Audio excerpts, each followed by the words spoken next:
Rooted Readiness Fiction Series, Episode 4, The Threshold, Part 2, The Reckoning. Every organization reveals itself. The question is whether you can read the language. Featuring Rachel Sinclair, Shelby, Diane Mitchell, Evelyn McMitchell, Sydney, Madison, Elliot, Eleanor, Ed, Tammy Daniels, and the community of the Hollow, previously in Part 1. The convoy of 3 arrived at the Tennessee foothills coordinates before noon on a November day. Evelyn McMitchell was waiting at the far end of the lane, not at the entrance. She had been watching from the beginning. Rachel surveyed the Hollow and found a community more intentional than it had any right to be. The design anomaly did not yet have a source. The truck camper man was not in the mirror for the entire 90 miles. Absence is not departure. The evening fire was burning. The assessment was underway. Part 2 begins now, an Eddie's on the Move production. Evelyn found me at the creek collection point at 7:40 in the morning. I had been there since 7:15, running my water through the community filtration setup in parallel with my own system. Not because I didn't trust the community filter, but because running both told me something about the comparative output quality that a single system could not tell me. The results were consistent. The community filter was doing what it was designed to do. Evelyn watched me run the parallel setup without commenting on it for a full minute before she spoke. You brought your own filtration. 3 tiers. DIY, 2-bucket for gray water. Primary filters for drinking water. Grail bottles for field use. A pause that was not disapproval and not approval. Assessment.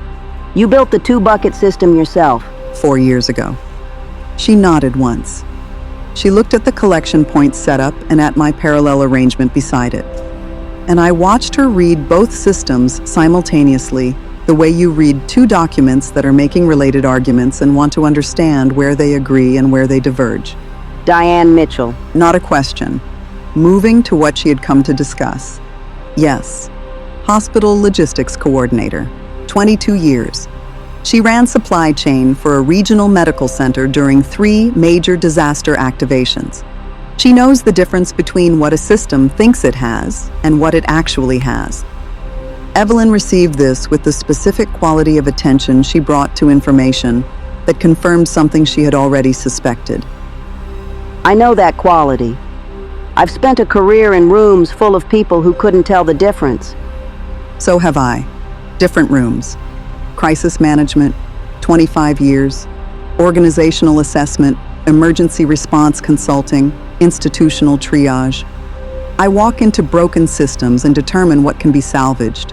Who sends you? Whoever has enough left to know they need help. A beat of silence at the creek bank. The water moving over rock in the cold morning air. The sound of it the same as it had been the morning before and would be the morning after, regardless of what the 2 of us decided about each other. Come inside. Diane should hear this too. Diane was at the common table in the barn with Eleanor, the 2 of them working on something that involved a set of printed maps and a documentation system that Eleanor was explaining in the low, precise voice she used for everything. They looked up when we came in. Eleanor's eyes moved from Evelyn to me and back with the specific efficiency of someone cataloging a situation rather than reacting to it. Evelyn pulled a chair to the head of the table and sat. The posture of someone who has called meetings in enough rooms that the act of sitting at the head of a table is not a claim. It is simply where the conversation organizes itself around. I want to understand what you have, and I want you to understand what we have. We've been operating on incomplete information about each other, and that's a liability I'd like to close. Your logistics background. Walk me through the supply architecture you observed yesterday. Diane walked her through it. Precise and direct. She did not soften the gaps. The 3 underweighted categories. The specific nature of the shortfalls. The question of whether the fuel situation was a resupply problem or a deliberate allocation decision. She delivered it the way she had delivered it to me at the eastern end of the Hollow the afternoon before, with the addition of 2 observations she had made since then. Evelyn listened without interrupting. When Diane finished, Evelyn was quiet for a moment. The fuel shortfall is deliberate. I have a source. I'm not broadcasting the location because the location is a variable I need to control. The medical consumables are a genuine gap. We've been working it for 2 months and we're not where I want to be. The security equipment is the category I'm least satisfied with. The medical gap. Sydney. Diane said it. Sydney knows this hollow. She knows what grows here, and she knows the pharmacology. She's been building that knowledge for 3 years across every bioregion she's traveled through. What she doesn't have is a clinical framework for knowing when what grows here isn't enough. I noted this. The gap named precisely. Not Sydney's knowledge, which was real, but the boundary of it. Evelyn knew where her community's medical capability ended. That was more valuable than not knowing. Hector is a retired paramedic with 20 years of field experience. He and Sydney work together. Between them, they've handled what's come up. What's come up hasn't exceeded their combined capability. I don't assume that continues indefinitely. The barn was quiet for a moment. Eleanor had stopped writing. She was listening with the specific quality of attention that meant she was not just following the conversation, but cataloging it. The same instinct I had, applied through a different professional lens. It was Diane who opened the door. She did it the way she does most things, without announcement, directly. The community's design, the layout, the infrastructure, the documentation system, it's not improvised. Eleanor's archival setup alone, the categorization logic, the redundancy, that's not something you build reactively. Someone modeled this before they built it. Evelyn looked at Diane for a moment. Then she looked at me. Then she looked at the table in the specific way of someone deciding how much of a long story to tell and at what point in a relationship. She told it without preamble. I spent 30 years in Army logistics. I commanded at brigade level. I ran supply operations in the Gulf, in Iraq, in Afghanistan. I attended War College in '98. She said this the way you state professional history when the history is relevant and ornamentation would waste everyone's time. When I retired in 2010, I moved into infrastructure vulnerability research, think tanks, policy analysis, federal consulting work.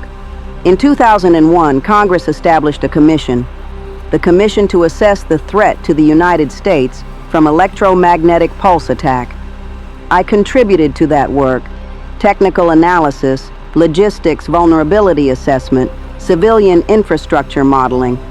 The Commission produced its reports. The analysis was correct. The cost estimates for hardening critical systems were not prohibitive relative to the stakes. She stopped. The creak sound came through the barn wall. The legislative response was minimal. I said it. She looked at me. The Commission's findings became foundational for federal threat assessments.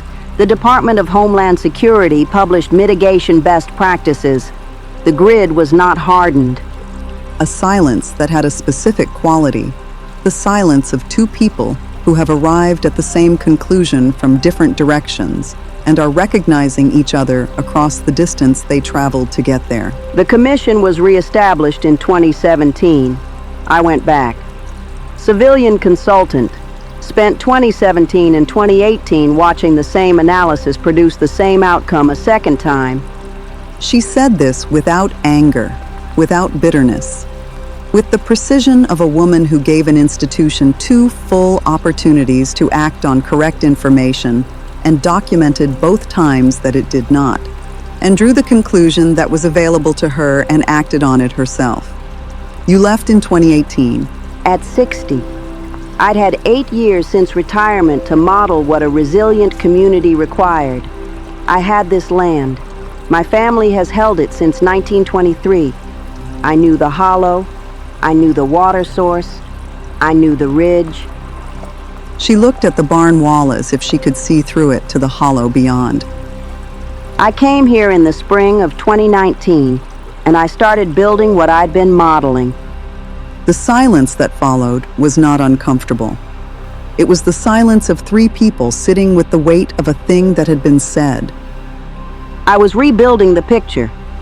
Everything I had observed in the survey, the design anomaly, the specific redundancies, the layout that exceeded what capable people improvise under pressure, the filtration system engineered for reliability over complexity, the radio architecture, the documentation system, the ridge trail to the county road sight line, all of it was reclassifying in real time, not random competence, not lucky convergence.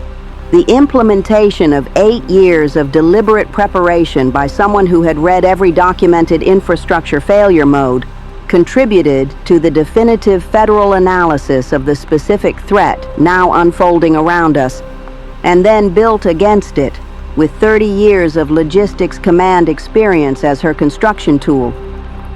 She had not reacted to the collapse. She had been in position when it arrived. I sat with that for the length of time it deserved. Then I looked at Evelyn McMitchell across the common table in a barn on land her family had held for over 100 years. And I asked the question I had been building toward since the hollow came into view through the diesel pusher's windshield. The emergency broadcast system, when it went down, something moved across Evelyn's face.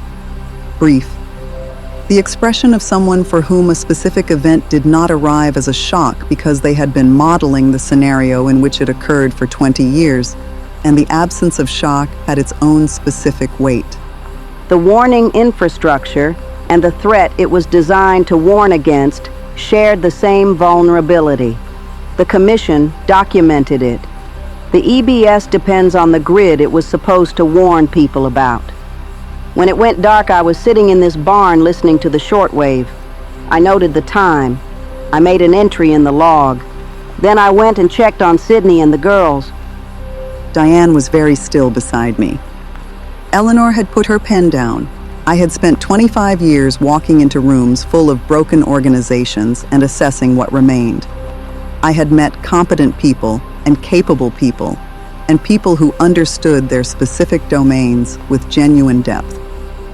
I had never sat across a table from someone who had contributed to the congressional analysis of the exact event now unfolding around us, watched the analysis be absorbed and filed by the institutions responsible for acting on it, and then built the alternative herself on family land in a Tennessee hollow. I did not say this.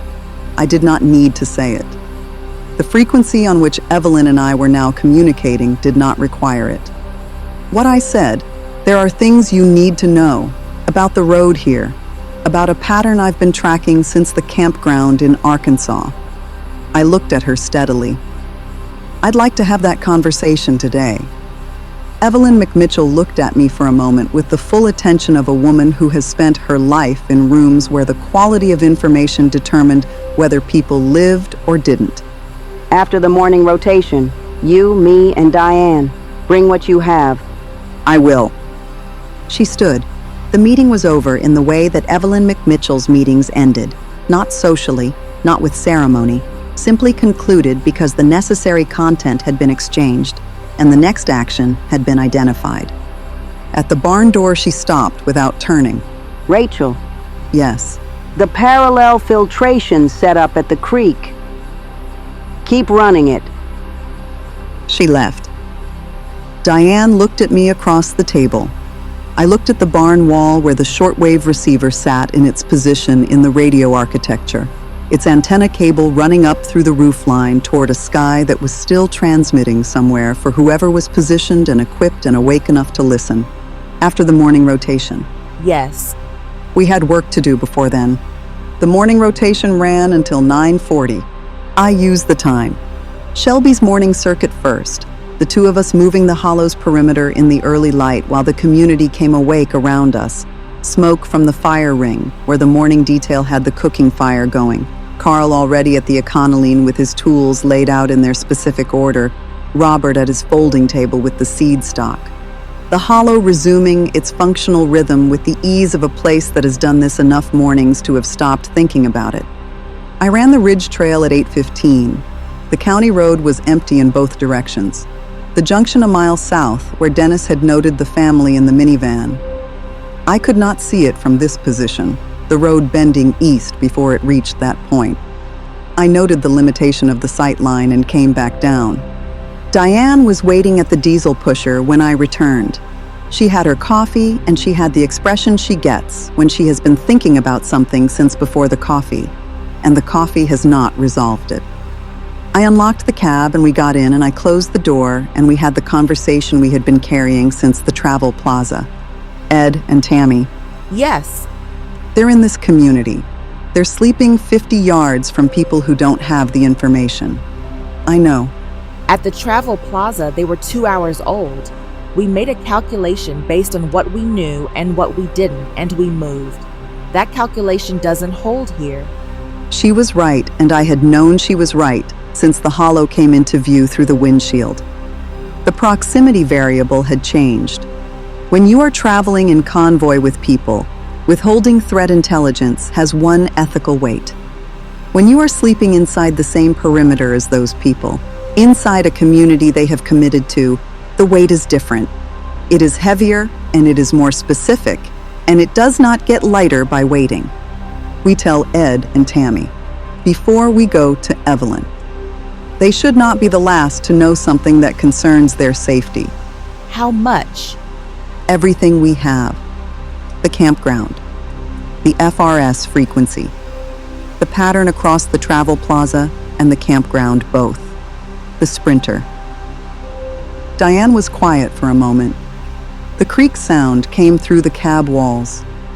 Outside, Madison and Elliot were crossing the hollow toward the flat rock at the ridge base, notebooks under their arms, moving with the purposeful ease of two people who have already decided what the morning's work is. Marcus. The name sat in the cab with the specific weight of something that has been carried a long distance and set down. Tell me again, from the beginning, the way you'll tell it to Evelyn. She told it. Marcus had been part of her caravan since its formation at a van life meetup in Virginia. The group had been informal from the beginning, the kind of traveling assembly that coalesces around shared values and a shared road rather than a formal charter. It had grown and contracted across the months between Virginia and Missouri the way informal caravans do, people joining at junctions and departing at destinations, the core group remaining consistent while the edges shifted. Marcus had been core. He had been with Diane since Virginia. 6 months of shared road, shared fuel stops, shared frequency, the slow accumulation of trust that extended travel produces between people who have watched each other make decisions under pressure and found them sound. The truck camper man had asked to join somewhere along the route before Missouri. A few weeks of peripheral presence, never formally part of the group, never introduced himself, never participated in the group decisions, never used the radio, but present at the fuel stops and the overnight positions with a consistency that Diane had noted as unusual without having a framework at the time to understand what it meant. He had not been there when Marcus arrived. He had been there when Marcus left. Marcus's sprinter had been found by a subsequent traveler at a pull-off on a Missouri state route. Empty. No sign of Marcus. No sign of what had happened to Marcus. The subsequent traveler had put it on the informal network, the same network that moves information between nomads who have decided that what you see on the road is worth sharing. The report had reached Diane 3 weeks later, by which point the truck camper man had not been seen by anyone in the prior caravan's network since the day Marcus disappeared. Then he had appeared at the Corps of Engineers campground in Arkansas with the FRS frequency and the privacy code, the one that had only existed inside Diane's prior caravan. Diane finished, and the cab was quiet. He took it from Marcus. That is the only explanation for how he had it. I sat with that. Not because I needed time to accept it. I had accepted it at the campground the moment the implication became clear, but because I wanted to hold the full shape of it before I carried it into the conversation with Evelyn. A man who had been present at the edge of a traveling group. A man who had watched a specific member of that group waited, and taken from that member something that gave him access to the group's communication channel. A man who had then used that channel to locate and maintain proximity to Diane across a significant distance and multiple contexts. A man who was patient enough to spend 10 days at a campground and a night at a travel plaza performing the same discipline of presence without action. A man who knew these coordinates. He didn't follow the convoy. 90 miles and he wasn't in your mirror once. Which means either he already had the destination or he chose not to follow. Or both. He may have had the coordinates independently and chose not to follow because following was no longer necessary. Diane looked at me. He's not behind us. That doesn't mean he's not coming. We found Ed and Tammy at their fifth wheel 20 minutes later. Tammy had the door open and was doing something in the kitchen end with the focused domestic efficiency that I had learned was her default mode when she was processing something. She processed things by working. I understood this. Ed was outside with a cup of coffee and the expression of a man who had been awake since before the hollow was awake and was comfortable with that. He looked at my face when I came around the front of the fifth wheel and he put the coffee down. Tell me. I told them. All of it. I did not soften the sequence, and I did not ornament it, and I did not manage them through it. I delivered it the way Evelyn had delivered the ground rules on the first night, because the information was necessary, and the people receiving it were capable of receiving it without being protected from it. Tammy had stopped working by the time I got to the sprinter. She was standing at the fifth wheel's door with her hands still and her attention fully present in the way that people's attention becomes fully present when they understand that what they are hearing has direct implications for their safety. Ed was quiet through all of it. The quiet of a man filing information in the place where he keeps information that requires action rather than processing. When I finished, he looked at Tammy. She looked at him. The compressed communication of two people who have been married long enough that significant looks have a full vocabulary. He knows where we are. We have to assume so. And you're going to tell Evelyn. In approximately 20 minutes. He nodded. The nod of a man who has assessed the situation, found the response appropriate, and has nothing to add to it except his complete attention going forward.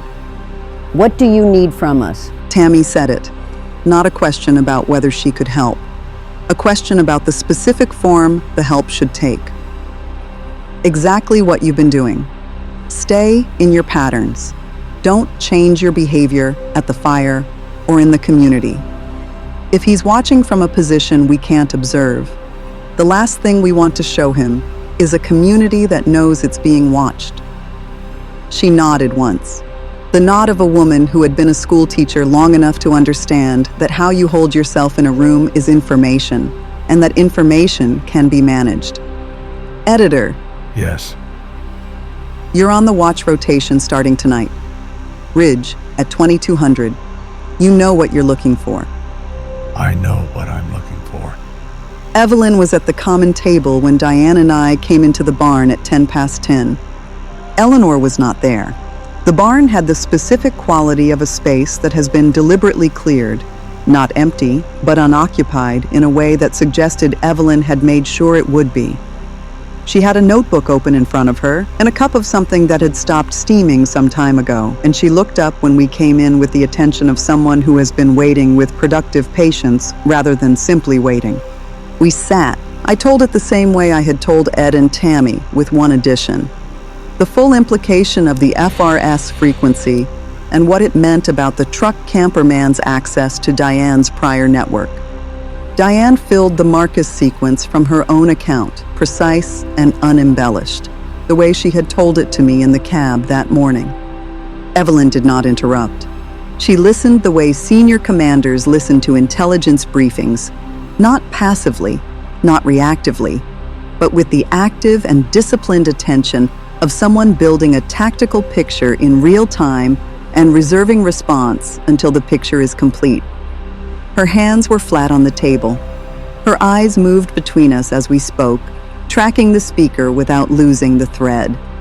When we finished, she was quiet. Not the quiet of someone processing a shock. The quiet of someone who has just received information that completes a picture they did not know was incomplete. Last week, Tuesday, Dennis came off the ridge at 0200 and reported a vehicle parked on the county road, not at the junction, halfway between the junction and the track entrance. No lights.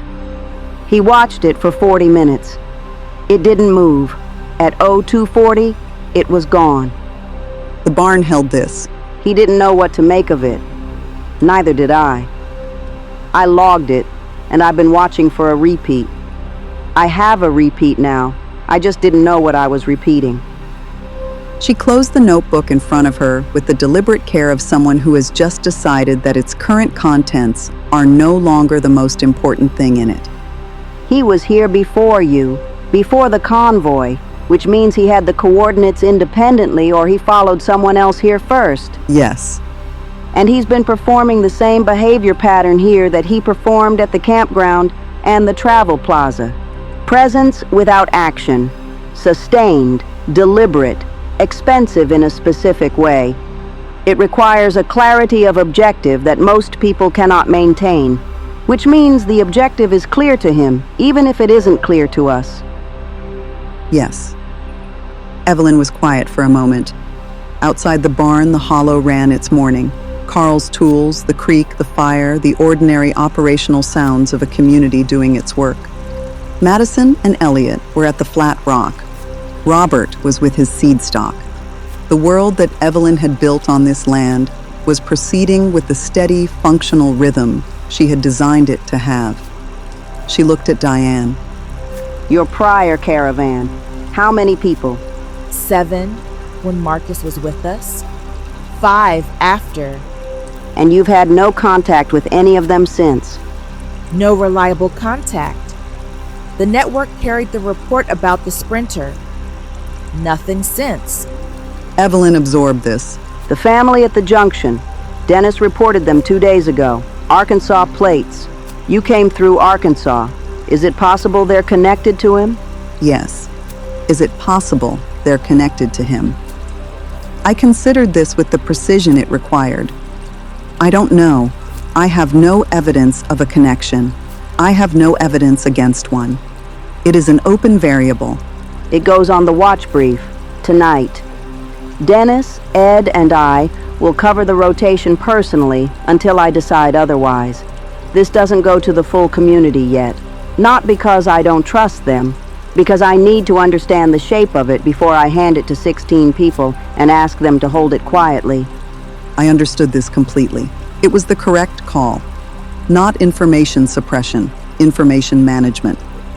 You do not hand a community a threat they cannot yet act on and ask them to behave as if they don't have it. You hand it to the people who can act on it first and you build the response, and then you bring the community in when bringing them in produces action rather than anxiety. One more thing. Evelyn looked at me. He is patient. Whatever he is working toward, he has demonstrated across multiple contexts and multiple weeks that he will wait for it. He does not act impulsively. He does not act without what he considers sufficient conditions. I held her gaze. I do not know what sufficient conditions look like to him. That is the variable I cannot close, and it is the one that concerns me most. Evelyn McMitchell looked at me for a long moment, with the full attention of a woman who has spent her life in environments where incomplete information was the standard condition and the response to it was not paralysis but calibrated action. Then we make sure that whatever conditions he's waiting for don't arrive. She stood. The meeting was over. Outside the barn, the hollow was bright in the late morning light. The November sky, pale and direct and honest, above the bare ridgeline. Diane walked beside me toward the rig line without speaking, which was the right response to what we had just delivered and received. At the diesel pusher, I stopped and looked at the hollow. The truck camper man had been here before us. He had been on the county road in the dark, parked between the junction and the track entrance, watching a community that did not yet know it was being watched. He had been patient here the same way he had been patient at the campground and the travel plaza. He was still being patient somewhere I could not observe. And now, Evelyn McMitchell knew his pattern. I did not know yet what she would do with that knowledge. I knew it would not be impulsive and it would not be insufficient, and it would be informed by 30 years of moving supply lines through contested territory and 20 years of modeling the failure modes of systems that believed they were safe.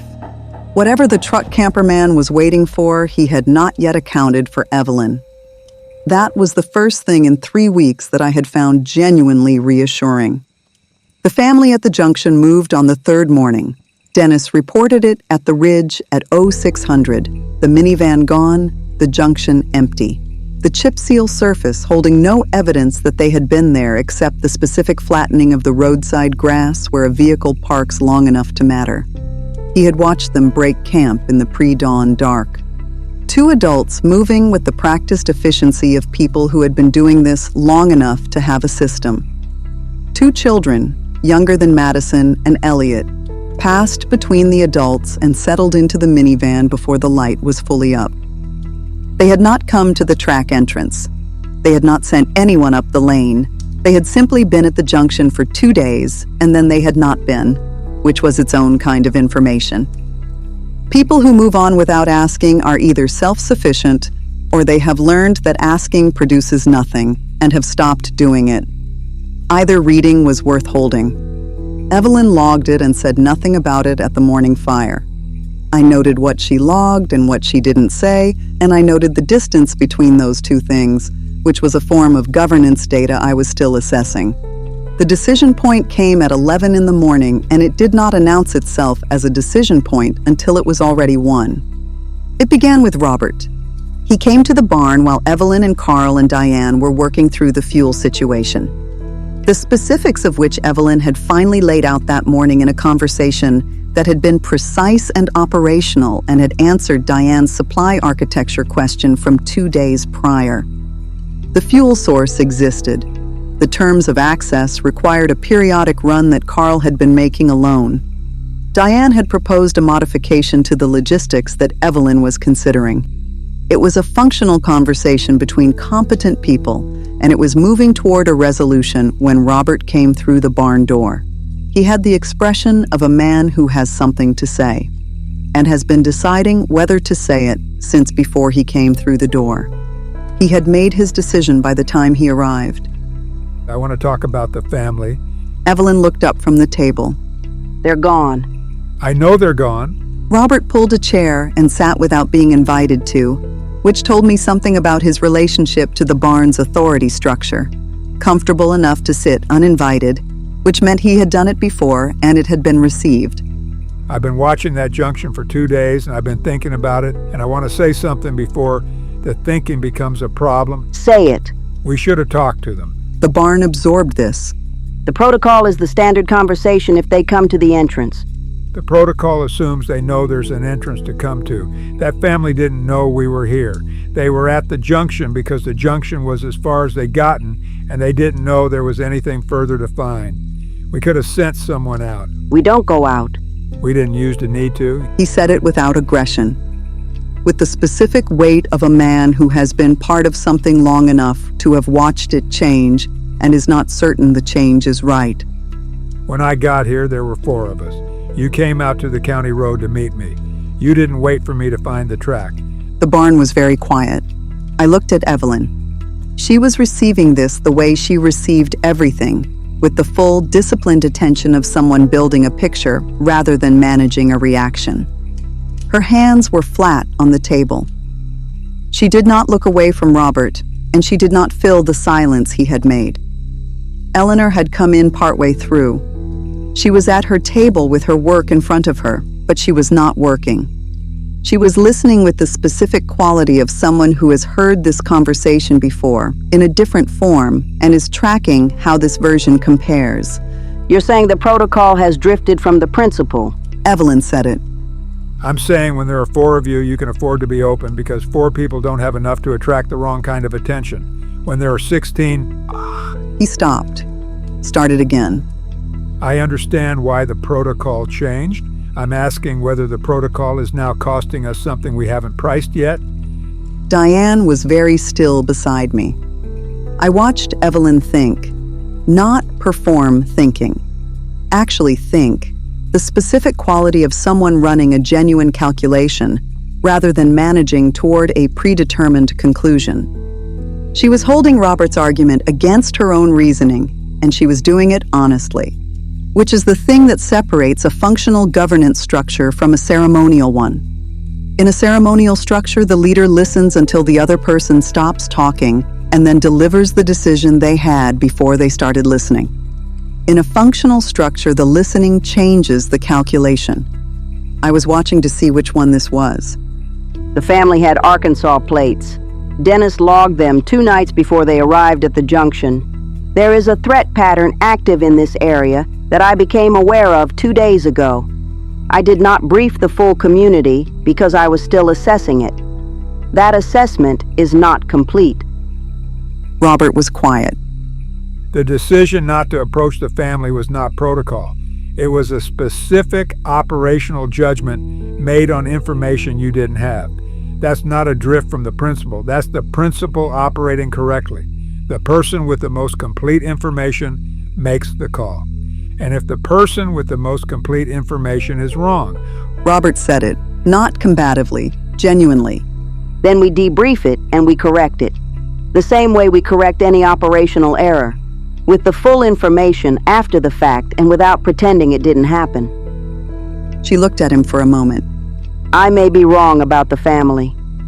I don't think I am. If they come back to the junction, or if they come to the track entrance, the standard conversation applies and we assess from there. If they don't come back, then we log it and we learn what we can from it and we move forward. Robert sat with this, the sitting of a man who has not been dismissed and knows it. His concern had been received, engaged with, answered. Not resolved to his complete satisfaction, but answered honestly by someone who had more information than he did and had used it in a way she was willing to defend. all right, I hear you. I'd like to know about the threat pattern when you're ready to brief it. You'll be among the first. He left. The barn was quiet for a moment after the door closed. Carl looked at Evelyn. She looked at the table. The expression of someone who has just done something correctly and is not satisfied about it. He's not wrong. No. The protocol made sense at a specific community size with a specific threat level. Both of those variables have changed. The protocol hasn't caught up yet. Evelyn received this with the specific quality of attention she gave to information that confirmed something she had already suspected and did not want to be true. That's a governance conversation. I'll have it after the threat assessment is complete. I noted this. The correct identification of a structural problem. The correct sequencing of the response. Threat first. Governance reform second in that order. Because you do not restructure decision-making while the decision you are currently making has active consequences. And the specific quality of Evelyn's reception of outside input. She had heard Robert, she had heard Diane. She had updated her stated position without being pushed into it and without pretending the update wasn't happening. Better than most. The fragility I had been looking for was visible now. Not in Evelyn's judgment, which was sound, in the structure around her judgment. The community's governance worked because Evelyn worked. She was the load-bearing element that the entire architecture depended on. She knew it. She had not yet solved it. And the gap between knowing and solving was where the brittleness lived. Every organization I had ever assessed that ran on the authority of whoever arrived first and proved most capable had the same gap. The ones that survived were the ones where the founder identified the gap before it was tested at full load. I did not know yet whether Evelyn had identified it or whether she was inside it the way founders are often inside their own structures, too close to see the shape clearly. Robert's conversation had given me partial information. It was enough for a preliminary read. It was not enough for a verdict. I left the barn at noon and walked to the ridge, not for the sight line, though I checked it. The county road empty in both directions, the junction clear, nothing moving on the chip seal surface in either direction. For the thinking that requires elevation and open air and the specific quality of a November ridgeline that does not ask anything of you and does not offer anything except the view. I stood at the top and I looked at the hollow below. 16 people, the rigs in their operational positions, the fire ring with its permanent iron arm, the barn with its radio architecture and its documentation system, Sydney at the flat rock with Madison and Elliot, the three of them arranged around their notebooks and specimens with the ease of people doing work they have chosen. The creek running along the northern edge, cold and clear and indifferent to everything. I thought about the pop-up camper at the Corps of Engineers campground, the missing tow vehicle. A man running surveillance across a 200-mile geography from a Corps of Engineers campground in Arkansas to a Wayne County hollow in Tennessee does not do it in a single truck camper. He does it with assets positioned at intervals, with the ability to move between them, with a tow vehicle that is not parked where anyone is watching. He had been mobile the entire time. The truck camper at the campground was not his base of operations. It was his visible presence. What he was operating from was somewhere I had not yet identified, in a vehicle I had not yet seen, on a timeline I could not fully reconstruct. I stood on the ridge with this inference for a long moment. Then I looked at the unnamed man sitting at his folding table below, sorting seed stock in the November light with the careful, repetitive patience of someone managing a resource one piece at a time. He had arrived at this community through a path no one had told me about. He had a chronic pain issue that limited his mobility in specific ways. He would not have made the drive from Arkansas in a single push, which meant if there was a connection, it was not logistical. It was informational. He had not transported the truck camper man. He had not coordinated movements with him. But he might have told someone about this hollow before he arrived here himself. Through the informal network. Through a conversation at a fuel stop or a campground or a junction that he had not considered significant because he had not known what the other person was. I did not know this. I suspected it. I held the suspicion in its correct category. Unconfirmed, not actionable, worth watching. And I came back down the ridge. Evelyn was at the barn door when I came off the trail. She had been waiting, not with impatience, with the specific quality of someone who has something to say and has been deciding how to say it while they wait. The governance problem. Yes. I know it's there. I've known it since we passed 12 people. The structure that works at 8 doesn't scale to 16 without modification, and I haven't made the modification yet. I've been managing it instead of solving it. Robert's conversation this morning was the third time in 2 weeks that the managing has required a specific judgment call to cover a structural gap. That's not a trend I can sustain. No. I need someone who can help me build the structure that comes after me, not replace me. Build the thing that holds when I'm not the one making every call. That's a specific professional capability. I don't have it. I have logistics. I have command. I know how to build a system that runs. I don't know how to build the governance architecture that makes the system resilient to the person who built it. The hollow was bright and cold around us. The creek ran. The fire ring waited for the evening. Madison and Elliot were still at the flat rock, their voices carrying in the clear air. I had walked into enough broken organizations to know what she was describing, and I had spent 25 years developing exactly the capability she had just named. I did not say yes immediately, not because I was uncertain, because yes in this context was not a simple word, and I was not going to say it simply. I need to finish my assessment.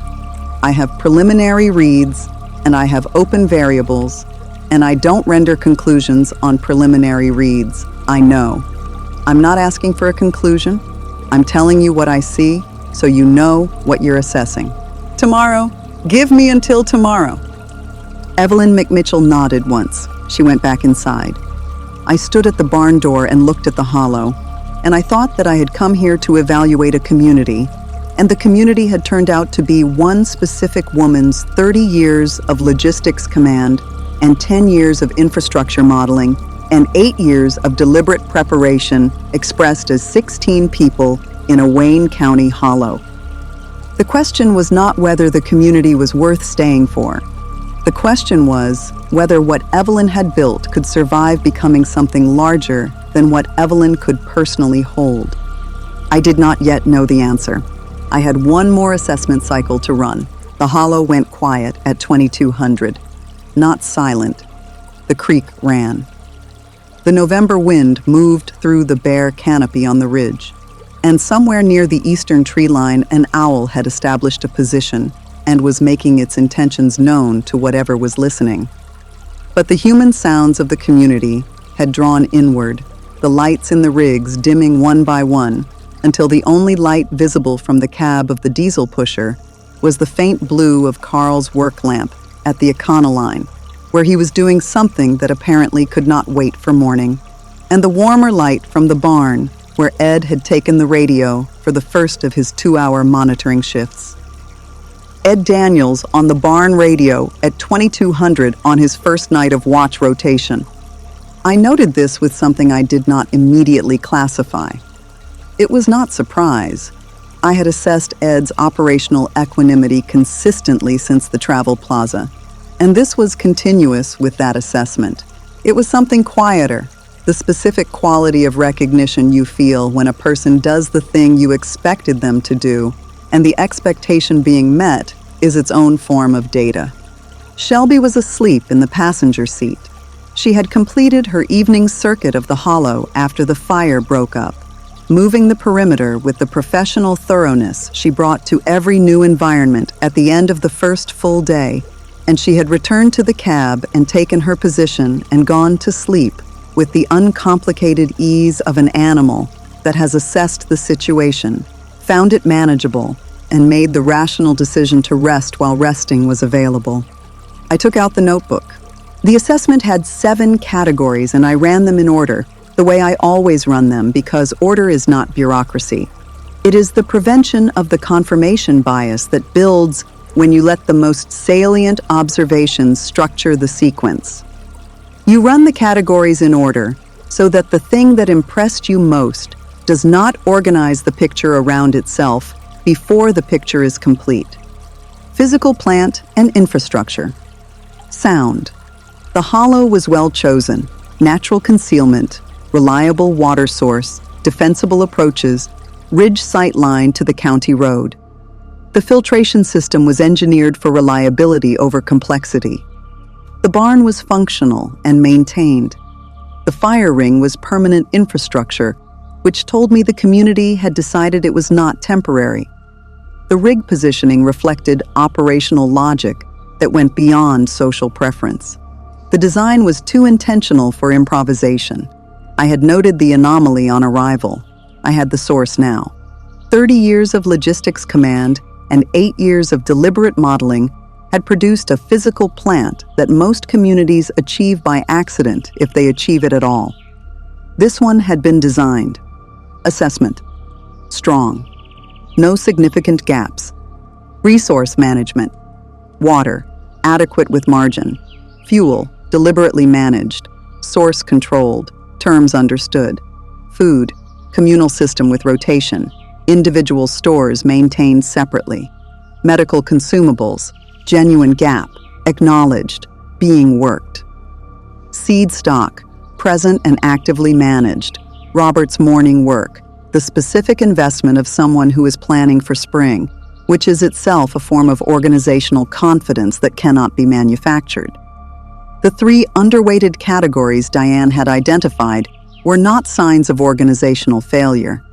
2 were managed gaps with active mitigation. The 3rd was a controlled variable that Evelyn had chosen not to broadcast. Assessment. Adequate with identified gaps. Gaps are known and being managed. skill distribution, strong in production, logistics, and field knowledge.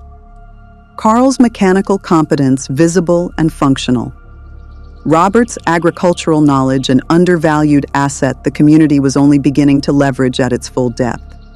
Sidney's botanical and traditional medicine knowledge the community's medical first line in a way that had not yet been fully formalized. The capability was real. The clinical framework around it was incomplete. Eleanor. I wrote her name and I stopped. I had been observing Eleanor for 2 days, and I had a specific and incomplete picture of her. Mid-40s, stillness, archival materials, 6 words to the woman from the cargo van that had the economy of an established working relationship. A shortwave closed down when Diane entered the barn. Documents she worked on alone at a table positioned to catch the barn's best light. She does document research and archival work for legal firms. Evelyn had told me this. A single sentence, factual, delivered as professional context. She knows how to find what's been buried and how to keep what's been found. A woman with that capability in a community that is going to need, at some point, to understand the legal and documentary landscape of whatever comes after the current situation. Land records, property documentation, the paper infrastructure of ownership and entitlement that does not stop mattering because the grid went down. If anything, it matters more, because when institutional memory degrades, the documents become the only record. Evelyn's family had held this land since 1923. Eleanor knew where documents lived and how to authenticate them. Assessment. Strong in most categories, genuine gap in medical depth. Eleanor's capability not yet fully integrated into the community's operational picture. Governance. I wrote this heading and I sat with it for longer than I sat with the others. The structure was functional. The rotation system documented and maintained. The decision-making process visible and operational. I had watched it run in the Robert conversation that morning, and I had seen it work correctly. Evelyn had received outside input, updated her calculation, delivered a decision she was willing to defend, and maintained the relationship with the person who had challenged her without either capitulating or dismissing. That was not a small thing. Most organizational leaders cannot do it. She did it without apparent effort, which meant she had been doing it long enough that it had become natural, which meant the capability was structural rather than situational. The fragility was structural too. The community's governance worked because Evelyn worked. Every decision of significance ran through her. Every gap was covered by her judgment. Every challenge was answered by her combination of information and authority. She was the load-bearing element in an architecture that had not yet been designed to distribute that load. She knew this. She had said so at the barn door. The gap between identification and solution was where the brittleness lived. Robert's conversation had been the 3rd instance in 2 weeks of the managing instead of solving pattern she had described. Assessment. Adequate for current scale and current conditions. Not adequate for scale increase or sustained external pressure. The gap is known to the founder. The solution requires a capability she has identified and does not have. I wrote the last sentence again because it was the sentence the assessment turned on. The solution requires a capability she has identified and does not have. Trust architecture. The community's internal trust was real and earned, not the performed cohesion of a group that has decided to believe in itself, the functional trust of people who had watched each other make correct decisions under pressure and had updated their assessments accordingly. Evelyn was trusted because she had earned it. Carl was trusted because he showed up every morning and fixed what needed fixing.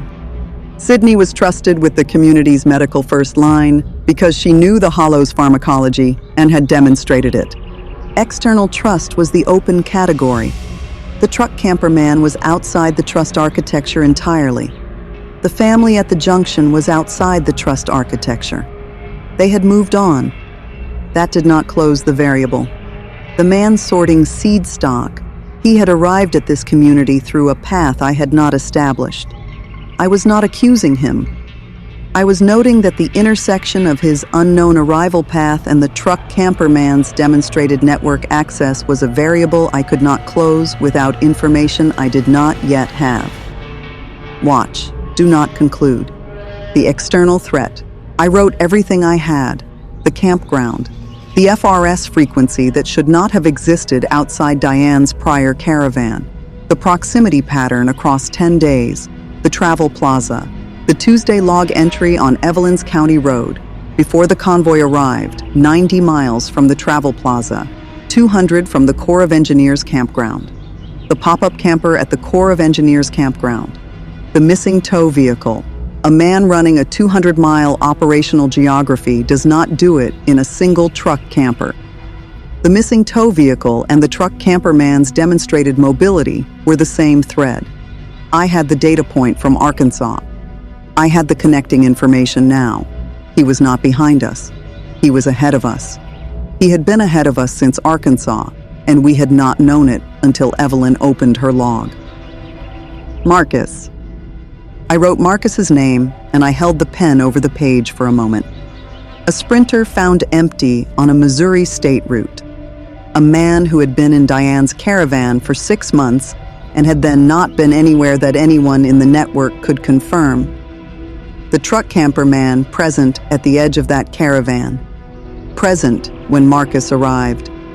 Present when Marcus was last seen. Not present when the sprinter was found. I did not know what had happened to Marcus. I had an inference, and I had been carrying it since the campground in Arkansas, and I had not written it in the notebook until now because I had not been ready to commit it to paper. I wrote it now. 1 sentence, no ornamentation. Marcus did not leave the sprinter voluntarily. I looked at the sentence for a long moment. Then I closed the notebook. The owl had moved east. The wind had dropped. The hollow was as quiet as it got. The creek constant, the bare canopy still. The blue light at Carl's Econoline finally gone dark. Ed was in the barn on the radio. Dennis was on the ridge. Evelyn was somewhere in the hollow, awake. I was certain of that, because Evelyn McMitchell does not sleep easily on a night with an active threat variable and a governance conversation scheduled for the morning. Neither did I. I had one thing left to decide, and I had been not deciding it since Arkansas, which is its own kind of decision. The decision to keep the question open because the open question was more comfortable than the closed one. I was going to stay, not permanently, not unconditionally. On the same terms I operated on with Diane, my rig, my supplies, my decisions. Either party ends the arrangement when the arrangement no longer serves. But I was going to stay long enough to do the thing Evelyn had named at the barn door, the thing she had identified as a gap in her own capability and asked for without asking for it directly, which was the most honest form of asking. I was going to help her build the structure that survived her, not because I had been asked, because it was the right application of what I had spent 25 years developing, because the hollow was worth the work, because the women in it, Evelyn who had built it, Diane who had found her footing in it, Sydney who was growing something in it that she did not yet have a name for, Eleanor who was keeping its records and listening to what was still being transmitted on the shortwave, were doing something that deserved to hold. And because Madison and Elliot were at the Flat Rock every morning with their notebooks. I do not make decisions on sentiment. I had made this one on assessment, and the assessment was sound, and the sentiment was present anyway, and I did not see the need to pretend otherwise in a notebook that no one else would read. I was going to stay. The truck camper man was somewhere in a geography I could not fully observe, in a vehicle I had not yet identified, on a timeline I could not reconstruct, waiting for conditions I had not yet named. I had told Evelyn what I had. Evelyn had logged what she had. Ed was on the radio. Dennis was on the ridge. The hollow was watching itself the way it had been designed to watch itself. with the specific redundancy of a system built by someone who had read every documented failure mode and built against them. It was not enough. It was what we had. In my professional experience, those two sentences appear together more often than either one appears alone, and the response to them is not despair, and it is not false confidence. It is the next correct action, taken with the information available, without waiting for certainty that is not coming. In the morning, I would tell Evelyn I was staying. In the morning, I would begin the governance conversation. In the morning, Ed would come off watch, and I would debrief him, and we would add whatever the radio had produced to the picture. The morning was not here yet. I looked at the hollow, at the dark shapes of the rigs in their operational positions, at the ridge above, where Dennis was standing in the November dark, watching a county road that was empty in both directions as far as he could see. Shelby shifted in the passenger seat. She resettled. She did not wake. I sat with the hollow and the creek and the owl somewhere to the east, and the specific quality of a November night in Wayne County, Tennessee, when the work of the day is done and the work of the morning is not yet begun, and what remains is the particular clarity that arrives when you have made a decision and the decision is right, and you do not need to revisit it. I had made my decisions. The hollow held. End of episode 4, part 2. The hollow held. The morning was not here yet. The story continues in episode 5, Rooted Readiness Fiction Series, an Eddie's on the Move trademark production, preserved in motion, created, written, and produced by Marlowe. Original score and sound design by Paige, edited and co-directed by Dr. Catherine. Find us on YouTube at Radio Silence.